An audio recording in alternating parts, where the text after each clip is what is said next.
आजकल मीडिया में हिंदू मुस्लिम, चीन पाकिस्तान और हमारे प्रधानमंत्री नरेंद्र मोदी जी के चीतों को छोड़कर एक और चीज सुर्खियों में है, वो है ईडब्ल्यूएस कोटा। पिछले कुछ दिनों से देश और सुप्रीम कोर्ट में घमासान मचा हुआ था। मुद्दा सिर्फ एक था, वो है ईडब्ल्यूएस कोटा। नमस्कार, मैं हूं आपके साथ रीटा और आप देख रहे हैं नेट्रिक न्यूज। आज हम बात करेंगे ईडब्ल्यूएस कोटे की।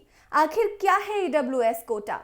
क्या ये ईडब्ल्यूएस कोटा संविधान के मूल ढांचे के खिलाफ है?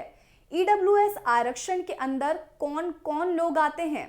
आमतौर पर जब भी हम रिजर्वेशन का नाम सुनते हैं तो सबसे पहले हमारे जहन में आता है एससी, एसटी और ओबीसी। लेकिन फिर एक बड़ा सवाल उठता है कि क्या भारत में सिर्फ जाति के आधार पर आरक्षण बांटा गया है? जिसका जवाब अगर हम 2019 से पहले देते तो शायद जवाब हाँ में होता, लेकिन अगर आज की तारीख में हम इसका जवाब दें तो इसका जवाब ना में है।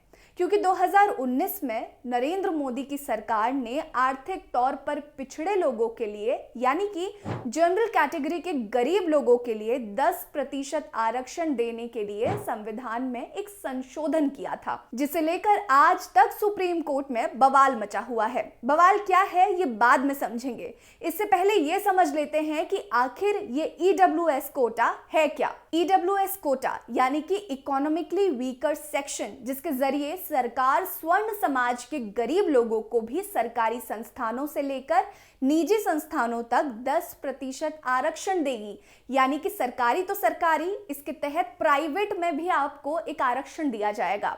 इस आरक्षण में सिर्फ जनरल कैटेगरी के गरीब लोग आएंगे, पिछड़े वर्गों को इसमें शामिल नहीं किया गया है क्योंकि उनके पास पहले से ही आरक्षण की सुविधा थी। ये बात तो साफ हो गई कि ईडब्ल्यूएस क्या है। अब ये जान लेते हैं कि ईडब्ल्यूएस में किन किन लोगों को शामिल किया गया है। इस ईडब्ल्यूएस कोटे में जनरल कैटेगरी के उन लोगों को शामिल किया गया है जिनकी सालाना आमदनी 8 लाख से कम है या फिर ग्रामीण क्षेत्र में जिनके पास 5 एकड़ से कम जमीन है। वो व्यक्ति 1000 वर्ग फुट या उससे अधिक के फ्लैट या मकान का मालिक नहीं होना चाहिए या फिर 100 वर्ग गज या उससे अधिक के रेजिडेंशियल प्लॉट्स का मालिक नहीं होना चाहिए। अब मुद्दा ये कि ईडब्ल्यूएस कोटे में ऐसा तो कुछ अटपटा नहीं लगता, लेकिन फिर भी इस पर बवाल मचा हुआ है। अब ये भी समझ लेते हैं कि आखिर ऐसा क्यों है। दरअसल सुप्रीम कोर्ट ने आरक्षण की अधिकतम सीमा 50% तय की थी और ईडब्ल्यूएस आरक्षण के आने के बाद से ये सीमा 60% तक पहुंच गई। सुप्रीम कोर्ट ने पहले ही 50% को संविधान के मूल ढांचे में शामिल कर दिया था। यही वजह है कि ईडब्ल्यूएस कोटे का 10% आरक्षण संविधान के मूल ढांचे का उल्लंघन कर रहा है। एक और बात पर बवाल खूब है कि सरकारी तो सरकारी, ईडब्ल्यूएस आरक्षण के तहत प्राइवेट सेक्टर को भी इसके अंडर काम करना पड़ेगा। सुप्रीम कोर्ट ने इसी पर सवाल उठाते हुए कहा कि क्या सरकार इस ईडब्ल्यूएस आरक्षण को निजी स्कूलों और कॉलेजों पर थोपकर उन्हें अपने मनमाने तरीके से चलाना चाह रही है। अब तीसरा सवाल ये उठता है कि अब दलितों को इस ईडब्ल्यूएस आरक्षण में जगह क्यों नहीं दी गई। इस सवाल के जवाब में सरकार ने तर्क ये दिया कि दलितों को पहले से ही आरक्षण की सुविधा मिली हुई है, जिसमें ओबीसी 27% है, एससी 15% है और एसटी 7.5% है।